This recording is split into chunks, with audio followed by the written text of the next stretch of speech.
Em 1959, quando Fidel Castro anunciou ao mundo que sua revolução era comunista, passou a ser apoiado por Moscou. Com isso, a União Soviética iniciou uma campanha para dominar com a ideologia marxista a América Latina, onde os partidos comunistas formariam grupos de guerrilha armada com dinheiro soviético, repassado por Cuba. No Brasil, foram criadas 29 organizações guerrilheiras, onde Fidel Castro vislumbrou expandir sua revolução comunista. Em 1961, o presidente do Brasil, Jânio Quadros, condecorou o guerrilheiro cubano Che Guevara com a Ordem do Cruzeiro do Sul, sem imaginar que 4 meses antes o Partido Comunista Brasileiro acertara com Fidel Castro o envio de jovens brasileiros para o treinamento de guerrilha em Cuba, com a finalidade de preparar quadros revolucionários que desencadeariam a luta armada no Brasil. As ações armadas já existiam antes de 1964 no governo de João Goulart, através das Ligas Camponesas de Francisco Julião e do Grupo dos 11 de Leonel Brizola.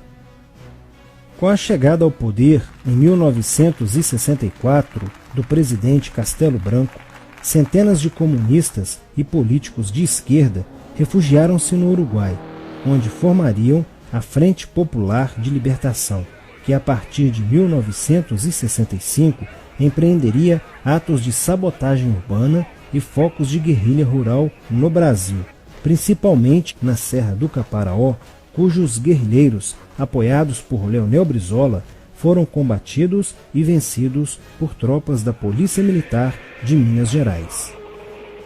Em 1966, a esquerda brasileira, decidida a tomar o poder à força e em curto prazo, passou a adotar táticas terroristas como as que foram usadas pelo grupo guerrilheiro Ação Popular, que ao explodir uma bomba no saguão do Aeroporto Internacional de Guararapes, em Recife, matou o jornalista Edson Regis de Carvalho e o almirante Nelson Gomes Fernandes. A influência da Revolução Cubana passou a servir de modelo para muitos revolucionários como Carlos Marighella, do PCB, que em 1967 viajou a Cuba e participou de um evento sobre a propagação da luta armada no território brasileiro.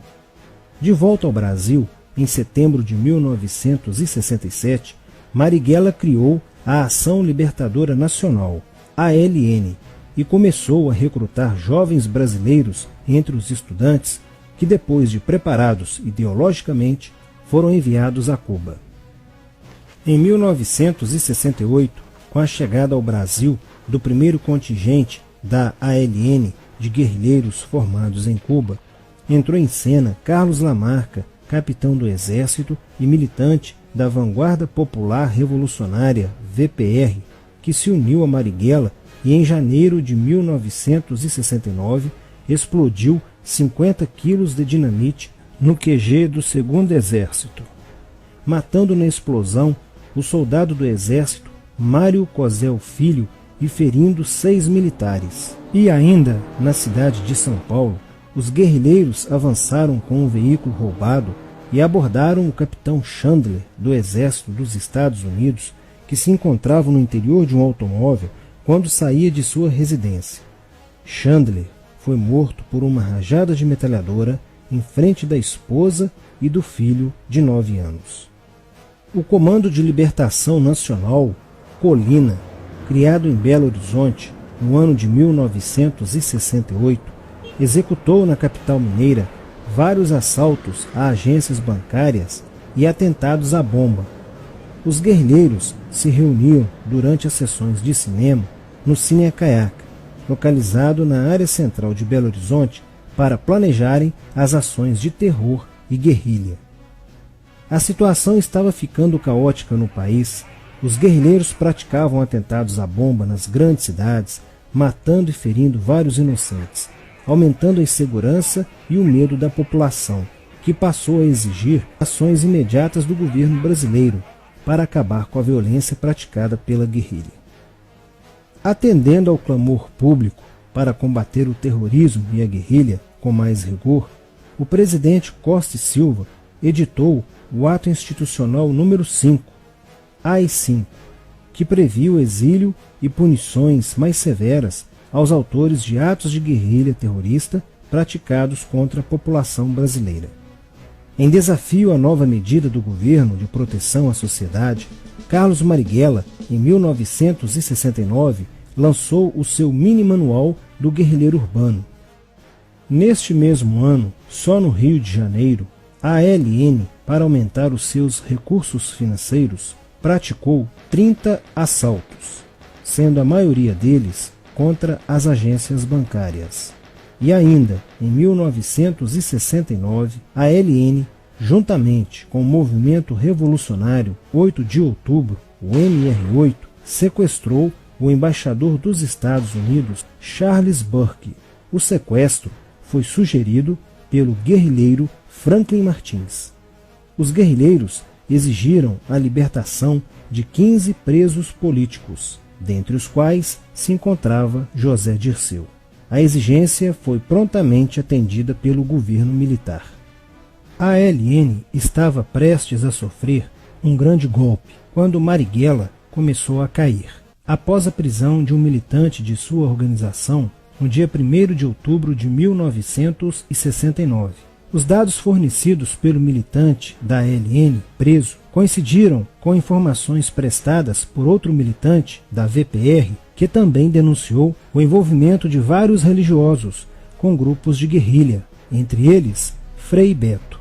Quando Frei Fernando e Frei Ivo, também envolvidos com os grupos guerrilheiros, foram presos e logo após interrogados, os religiosos entregaram o ponto de contato de Carlos Marighella, na cidade de São Paulo. No dia 4 de novembro de 1969, o ponto foi cercado pela polícia, onde Marighella, percebendo o cerco, reagiu e foi morto. Depois da morte de Marighella, centenas de guerrilheiros foram presos e mais de 300 armas apreendidas. 2 sequestros de diplomatas, o embaixador alemão Enfried von Hollemer e o cônsul japonês Nobuo Okushi, foram feitos às pressas, para libertar os guerrilheiros que continuavam presos. Inspirados no marxismo cultural, vários militantes da esquerda brasileira iniciaram a estruturação de uma organização que se infiltrou nas faculdades brasileiras, bem como no meio artístico e cultural, e principalmente nas edições de jornais, setores estes com grande poder de influência sobre a formação da opinião popular. Durante as manifestações, vários militantes comunistas, usando armas de fogo, eram infiltrados no movimento estudantil e disparavam contra os manifestantes, na intenção de colocar a opinião pública contra o regime militar. Com a morte de Marighella, Lamarca havia assumido a posição de líder mítico, que sustentava a esperança na vitória comunista. Em 1970, quando o embaixador suíço Giovanni Butcher foi sequestrado, o governo se recusou a soltar os presos da lista apresentada pelos guerrilheiros. Depois de 40 dias de sequestro, os guerrilheiros quiseram matar o embaixador suíço. Porém, o governo militar cedeu e as exigências dos guerrilheiros sequestradores foram atendidas, preservando a vida do diplomata. Na cidade de São Paulo, o cerco sobre a vanguarda popular revolucionária, liderada por Carlos Lamarca, estava se fechando. Isso fez com que Lamarca fugisse para o Vale da Ribeira e montasse um campo de treinamento para a guerrilha. Na tentativa de descobrir este campo, tropas da Polícia Militar do estado de São Paulo foram deslocadas para a região. No dia 8 de maio de 1970, um pelotão comandado pelo tenente da Polícia Militar, Alberto Mendes Júnior, foi emboscado e rendido por guerrilheiros da VPR. O tenente Mendes foi feito refém e obrigado a seguir com os guerrilheiros na direção de 7 Barras. Depois de um dia e meio andando pela mata, Lamarca formou um tribunal revolucionário e decidiu matar o tenente Mendes, que teve o crânio esmagado por coronhadas de fuzil desferidas pelos guerrilheiros Diógenes e Fujimori. Apesar do cerco, Lamarca conseguiu escapar e em 1971 chegou ao sertão da Bahia. Depoimentos de guerrilheiros presos em Salvador levaram o exército ao esconderijo de Lamarca, que, estando armado de metralhadora, reagiu à prisão e foi morto. Após a morte de Lamarca, o número de militantes presos era bem maior que o número de guerrilheiros em ação no Brasil. Os guerrilheiros, percebendo que o cerco estava se fechando, passaram a sequestrar aviões comerciais e obrigar o piloto a desviar para outro país, onde pudessem se exilar. 4 desses aviões foram desviados para Cuba. Os guerrilheiros comunistas estavam perdendo a guerra. Os militantes que abandonavam as armas eram acusados de traição nos tribunais vermelhos e executados pelos próprios companheiros, em atos de justiçamento. Já no início de 1971, o PCdoB conduzia o trabalho de campo na região do Araguaia, na divisa entre os estados de Goiás, Pará e Maranhão, com a missão de implantar um núcleo guerrilheiro que tinha por objetivo fomentar uma revolução socialista, onde centenas de guerrilheiros já haviam se estabelecido há pelo menos 6 anos. No início de abril de 1972, o presidente Médici enviou à região do Araguaia equipes especializadas em inteligência que, da busca do conhecimento sobre a atividade clandestina, logo efetuaram as primeiras prisões, entre elas a de José Genuíno, primeiro guerrilheiro preso no Araguaia. Logo após, o exército sofreu as suas primeiras baixas, ao ter um grupamento emboscado por elementos liderados por Oswaldo Orlando da Costa, conhecido por Oswaldão. Isso fez com que o exército passasse a empregar tropas convencionais que cercaram toda a região do Araguaia. Com a derrota cada vez mais próxima e com o total abandono logístico do PCdoB, ao qual os guerrilheiros foram relegados, sem armas, comida e remédios, vários militantes da guerrilha, encurralados, quiseram se entregar, mas foram mortos pelos próprios companheiros em atos de justiçamento. Após a morte de Oswaldão e o desmantelamento do comando militar da guerrilha, o cerco do exército se fechou sobre os rebeldes e vários guerrilheiros foram presos. Assim terminava o sonho da esquerda brasileira de transformar o Brasil em uma ditadura comunista. Mas a esquerda brasileira não desistiria de conquistar o poder e retornaria mais tarde com uma tática mais eficiente que a luta armada: o marxismo cultural.